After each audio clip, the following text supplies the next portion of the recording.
चलिए आज के वीडियो में हम बताएंगे कक्षा 10 का गोधिल, ठीक है, भाग 2 हिंदी, ठीक है।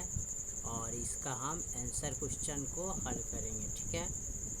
इसका आंसर क्वेश्चन को हल करने वाले हैं। तो इस चैप्टर का लेखक कौन है? अमरकांत, ठीक है। इस चैप्टर का लेखक कौन है? अमरकांत। लेखक का जन्म कब हुआ था? तो यहाँ पर सब दिया हुआ है। आप इसका पूरा जीवनी बारी बारी से आप यहाँ पर पढ़ सकते हैं, ठीक है। उसके बाद इनके द्वारा जो लिखी गई सारी चीज़ यहाँ पर डिटेल में दिया हुआ है, ठीक है। आप पढ़ सकते हैं इसको। और इसका चैप्टर है यहाँ पर बहादुर, ठीक है। चैप्टर 5 है, ठीक है। बहादुर चैप्टर है, ठीक है। और यहाँ पर इसका आंसर क्वेश्चन हम देखेंगे, ठीक है। फर्स्ट क्वेश्चन हमें कह रहा है कि लेखक को क्यों लगता है कि जैसे उस पर एक भारी दायित्व आ गए हो, ठीक है। लेखक को ऐसा इसलिए लगता है क्योंकि बहादुर के आने से उसके घर में काम करने वाला मिल गया था और अब घर के सदस्यों की अपेक्षा बढ़ गई थी, जिससे उसे बहादुर के प्रति जिम्मेदारी महसूस होने लगी थी, ठीक है। क्वेश्चन इसका अगला देखते हैं। 2 नंबर 2 में कह रहा है कि अपने शब्दों में पहली बार दिखे बहादुर का वर्णन कीजिए। तो बहादुर एक दुबला पतला गोरे रंग का नेपाली लड़का था जिसकी उम्र लगभग 12-13 साल थी। वह अपनी आँखों में एक अजीब सी चमक और चेहरे पर भोलापन लिए हुए था, ठीक है। क्वेश्चन तीसरा देखते हैं। तीसरा में क्या कर रहा है? तीसरा में कह रहा है लेखक को क्यों लगता है कि नौकर रखना बहुत ज़रूरी हो गया था। लेखक को लगता था कि घर के बढ़ते काम और पत्नी निर्मला की बढ़ती अपेक्षाओं को पूरा करने के लिए तथा सामाजिक प्रतिष्ठा बनाए रखने के लिए नौकर रखना बहुत ज़रूरी हो गया था। क्वेश्चन चौथा नंबर को देखते हैं। चौथा में क्या कर रहा है? साले साहब से लेखक को कौन सा किस्सा असाधारण विस्तार से सुनना पड़ा?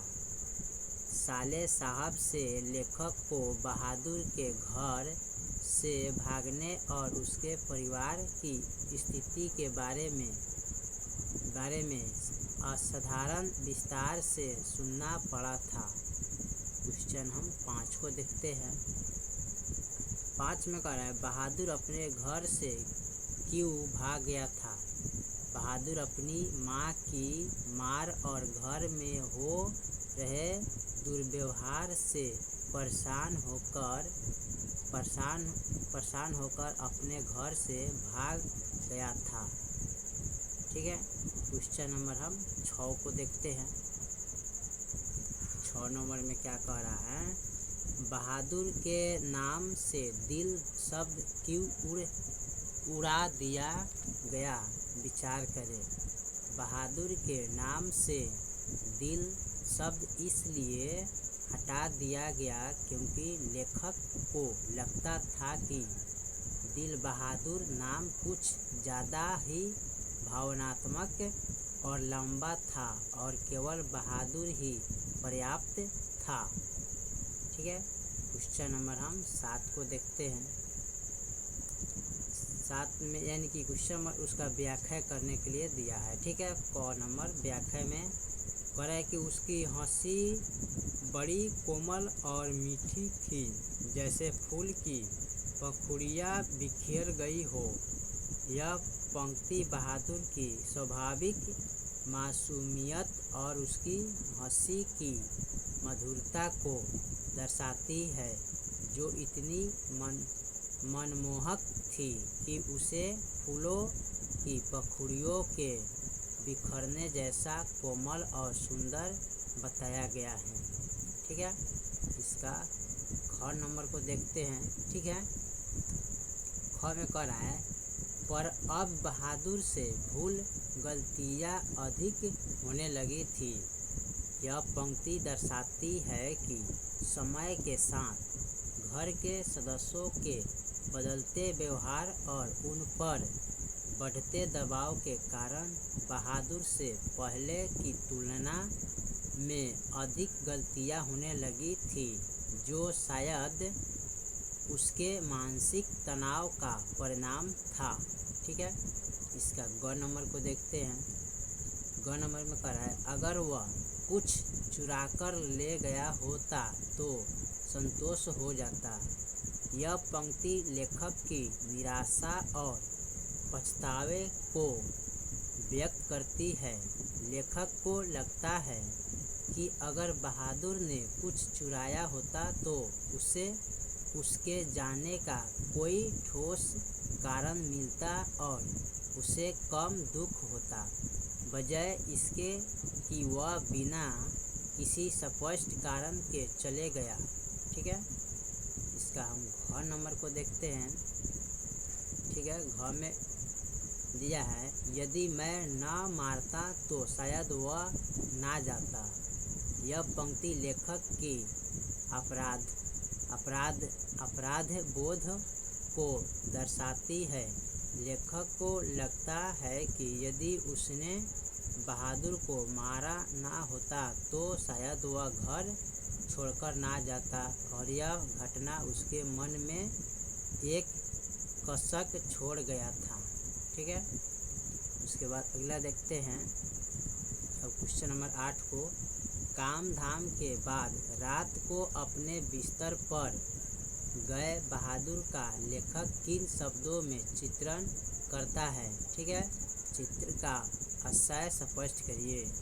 तो लेखक बहादुर का चित्रण एक थके हुए, शांत और संतुष्ट लड़के के रूप में करता है, जो दिन भर की मेहनत के बाद अपने बिस्तर पर निश्चित होकर सो जाता है। इसका आशय यह है कि बहादुर अपनी जिम्मेदारियों को पूरा करने के बाद शांति महसूस करता था, भले ही उसे घर में पूरा सामान न मिलता हो। 8 के बाद हम 9 को देखते हैं। 9 में क्या कह रहे हैं, बहादुर के आने से लेखक के घर और परिवार के सदस्यों पर कैसा प्रभाव पड़ा।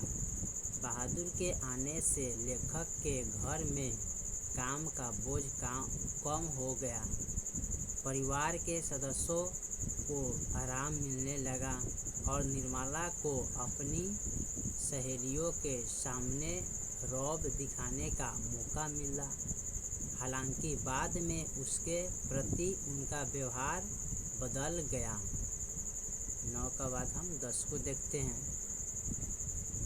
10 में करें, किन कारणों से बहादुर ने एक दिन लेखक का घर छोड़ दिया। बहादुर ने घर के सदस्यों द्वारा बार बार डांटने, मार पीट करने, उस पर चोरी का झूठा आरोप लगाने और मानसिक रूप से प्रताड़ित किए जाने के कारण लेखक का घर छोड़ दिया। ठीक है। अगला देखते हैं।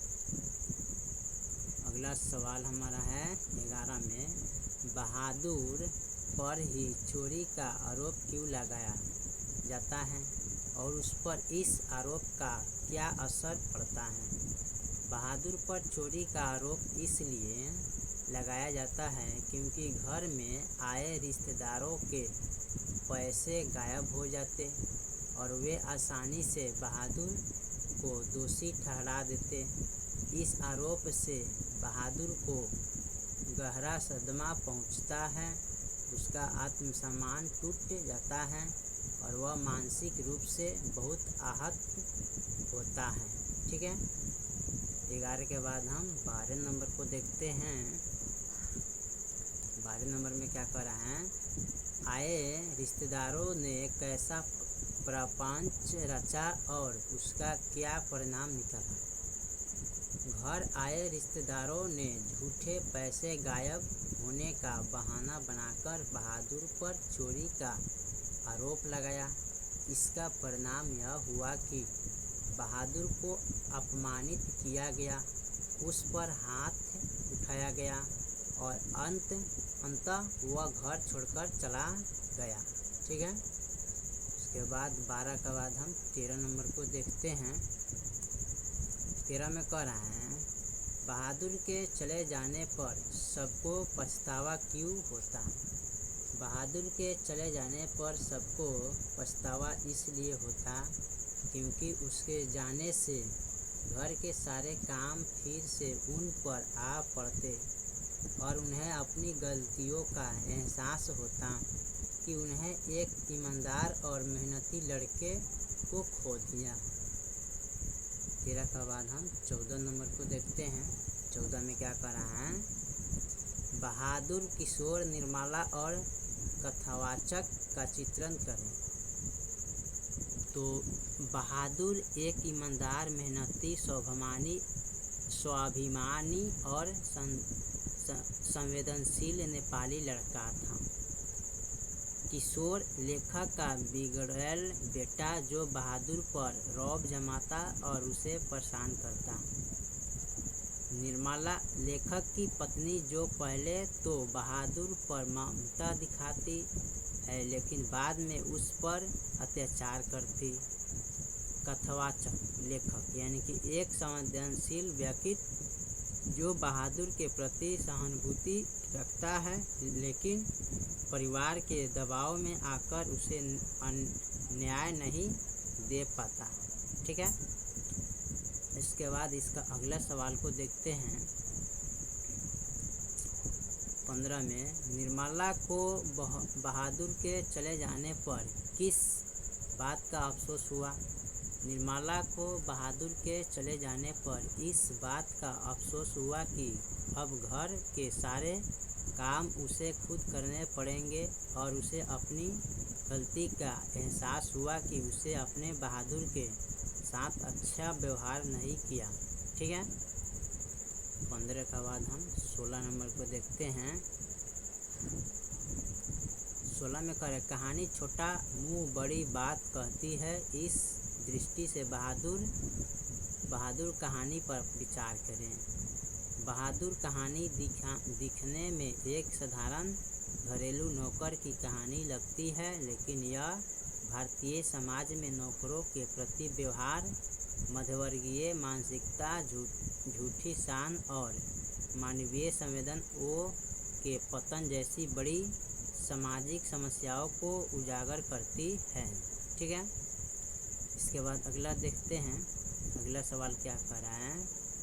ठीक है, इसका अगला सवाल का 17 में, कहानी के शीर्षक की सार्थक स्पष्ट कीजिए। लेखक ने इसका शीर्षक नौकर क्यों नहीं रखा। बहादुर शीर्षक पूरी तरह सार्थक है। ठीक है, क्योंकि यह कहानी बहादुर नामक पात्र के इर्द गिर्द घूमती है और उसके जीवन, संघर्ष और स्वाभिमान को दर्शाती है। लेखक ने इसका शीर्षक नौकर इसलिए नहीं रखा क्योंकि यह केवल एक नौकर की कहानी नहीं बल्कि एक व्यक्ति के रूप में बहादुर के साहस और मानवीय गरिमा की कहानी है। ठीक है, लास्ट जो सवाल है उसको हम देखते हैं। 18 में, कहानी का सारांश प्रस्तुत करिए। ठीक है, बहादुर कहानी एक नेपाली लड़के बहादुर की है जो अपनी माँ की मार से तंग आकर लेखक के घर काम करने आता है। शुरुआत में उसे प्यार मिलता है लेकिन धीरे घर के सदस्य खासकर किशोर और निर्मला उस पर अत्याचार करने लगते। उस पर चोरी का झूठा आरोप भी लगता है। अंततः अपमानित होकर और मानवीय गरिमा को ठेस पहुंचाने के कारण बहादुर घर छोड़कर चला जाता है, जिसके बाद परिवार को अपनी गलतियों का एहसास होता है। यह कहानी मध्यवर्गीय समाज की मानसिकता और नौकरों के प्रति व्यवहार पर प्रकाश डालती है। ठीक है, तो हमने क्वेश्चन नंबर टोटल 18 तक ले इस चैप्टर का कंप्लीट कर दिया। बाकी जो सवाल है अगले वीडियो में, तब तक के लिए जय हिंद, जय भारत।